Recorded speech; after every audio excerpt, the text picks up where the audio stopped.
আসসালামু আলাইকুম। আজকে আমি চিকেনের নতুন একটা রেসিপি আপনাদের সাথে শেয়ার করব। এখানে আমি কিছু বোনলেস চিকেন নিয়ে আনিছি।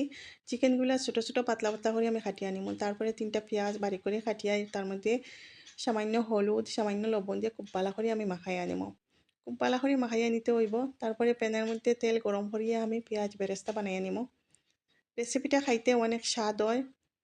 ইউনিক একটা রেসিপি আপনারা অবশ্যই ট্রাই করবা। আর রেসিপিটা স্টোর করিয়াও রাখা যায়। তারপরে সেম তেলে আমি দিয়ে দিলাম চিকেনের পিসগুলা দিয়ে আমি খুব ভালো করে লাল করে মচমচা করে আমি ভাজিয়ে আনিব। খুব ভালো করে ভাজিতে হইব।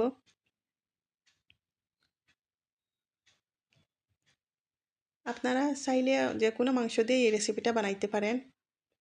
তারপরে আমি একটা গ্রাইন্ডার জারে মাংসগুলা দিয়ে দিলাম, মাংসের পিসগুলা একটু ঠান্ডা করিয়া দিবেন। তারপরে আমি একটা 1 সেকেন্ড করে স্টপ করে করিয়া আমি একটা গ্রাইন্ড করবো, একদম জোড়া জোড়া করিয়া নিতে হইব।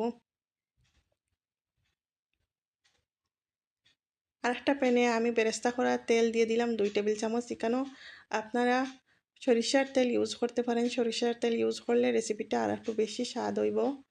তারপরে দিয়ে দিব এখানেও আমি কিছু কারি পাতা আর দিলাম 2টা রসুন কুচি করা, হালকা লাল করে আমি ভাজিয়ে নিব। এখানেও আপনারা কাঁচামরিচও ব্যবহার করতে পারেন। 2টা লেবুর পাতা আমি দিয়ে দিলাম।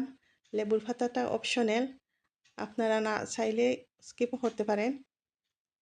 তারপরে আমি এখানে দিয়ে দিলাম কিছু চিলি ফ্লেক্স, জালের কারণে, জালটার লাগি কাঁচামরিচটা দিলে আর একটু ভালো হইব। আমি অ্যাকচুয়ালি আমার রেসিপিটা বানাইছি আমার মেয়ে হোস্টেলেও থাকে, তারে দেওয়ার লাগিয়া। হোস্টেলে তো খাওয়ার একটু প্রবলেম হয়, তাই যেহেতু এই রেসিপিটা স্টোর করে রাখা যায়, তাই আমি তার লাগে বানাইছি, তো জালটা একটু কম দিছি। তারপরে আমি চিকেনগুলো দিয়ে দিলাম, স্বাদ মতো লবণও দিয়ে দিলাম। লবণটা একটু পরিমাণ করে দিবা, কারণ বেরেস্তার মধ্যেও লবণ আছে। আর রেসিপিটা ভালো লাগলে লাইক কমেন্ট শেয়ার করে দিবা। এই তো রেসিপিটা আমার কমপ্লিট হয়ে গেছে।